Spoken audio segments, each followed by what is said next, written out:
হাফেজ শব্দের বাংলা অর্থ কি? হেফাজতকারী বা মুখস্থকারী। আলেম শব্দের বাংলা অর্থ কি? জ্ঞানী বা বিদ্বান। মাওলানা শব্দের বাংলা অর্থ কি? ধর্মীয় নেতা বা অভিভাবক। মুফতি শব্দের বাংলা অর্থ কি? ধর্মীয় আইন বিশেষজ্ঞ। শয়তান সবচেয়ে বেশি কাকে ভয় পেতেন? হযরত উমর রাদিয়াল্লাহ। হাদিসে কাকে সর্বশ্রেষ্ঠ মানুষ বলা হয়েছে? যে কোরআন শেখে ও অন্যকে শেখায়। সালাতের পর কি পড়লে গুনাহ মাফ হয়? আস্তাগফিরুল্লাহ। হযরত মুহাম্মদ সাল্লাল্লাহু আলাইহি ওয়াসাল্লামের সাথে সর্বপ্রথম কোন প্রাণী কথা বলেছিল? উট। নফল শব্দের অর্থ কি? ঐচ্ছিক ইবাদত। রাসূল শব্দের অর্থ কি? আল্লাহর প্রেরিত দূত। নবী শব্দের অর্থ কি? ওহীপ্রাপ্ত বার্তাবাহক। হালাল শব্দের অর্থ কি? বৈধ বা অনুমোদিত। হারাম শব্দের অর্থ কি? নিষিদ্ধ কাজ। স্বামীর নাম ধরে ডাকলে অমঙ্গল হবে। ইসলামে কথাটি বিধান কি? ছোট শিরক। খাবার খাওয়ার সময় সালাম দেওয়ার বিধান কি? জায়েজ।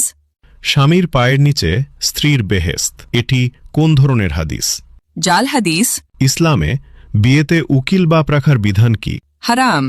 হজরত শব্দের অর্থ কি? মহামান্য, সম্মানিত। মোহাম্মদ শব্দের অর্থ কি?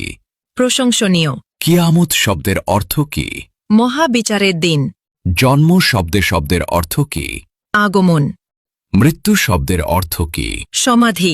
জিন কিসের তৈরি? ধোয়াবিহীন আগুন। মানুষ কিসের তৈরি?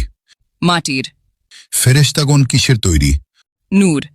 পশু পাখি কিসের তৈরি? পানি ও মাটি। শয়তান কিসের তৈরি? ধোয়াবিহীন আগুন। মিকাইলের দায়িত্ব কি? রিজিক ও বৃষ্টি। ইসরাফিলের দায়িত্ব কি? সিঙ্গায় ফুক দেবেন।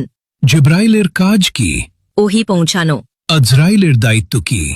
মৃত্যু দেওয়া। কিয়ামতের দিন সিঙ্গায় কয়বার ফুঁক দেওয়া হবে? 2 বার। হজরত সুলাইমান আলাইহিসসালামের কতজন সন্তান ছিল? 1 জন। হজরত দাউদ আলাইহিসসালামের কতজন সন্তান ছিল? 19 জন। হজরত মুহাম্মদ সাল্লাল্লাহু আলাইহি সাল্লাম এর কতজন সন্তান ছিল? 7 জন। 3 পুত্র 4 কন্যা। কোন নবী এখনো জীবিত আছেন? হযরত ঈসা আলাইহি ওয়াসাল্লাম। হযরত মুহাম্মদ সাল্লাল্লাহু আলাইহি ওয়াসাল্লামের নিজ হাতে তৈরি মসজিদ কোনটি? মসজিদুল কুবা।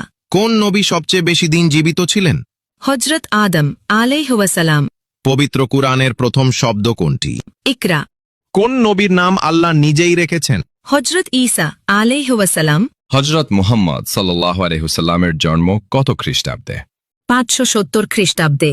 হজরত মুহাম্মদ সাল্লাল্লাহু আলাইহি ওয়াসাল্লামের জন্মস্থান কোথায়? মক্কা নগরীতে। হজরত মুহাম্মদ সাল্লাল্লাহু আলাইহি ওয়াসাল্লাম কোন বংশের জন্মগ্রহণ করেন? কুরাইশ বংশে। হজরত মুহাম্মদ সাল্লাল্লাহু আলাইহি ওয়াসাল্লামের মৃত্যু হয় কত খ্রিস্টাব্দে? 632 খ্রিস্টাব্দে।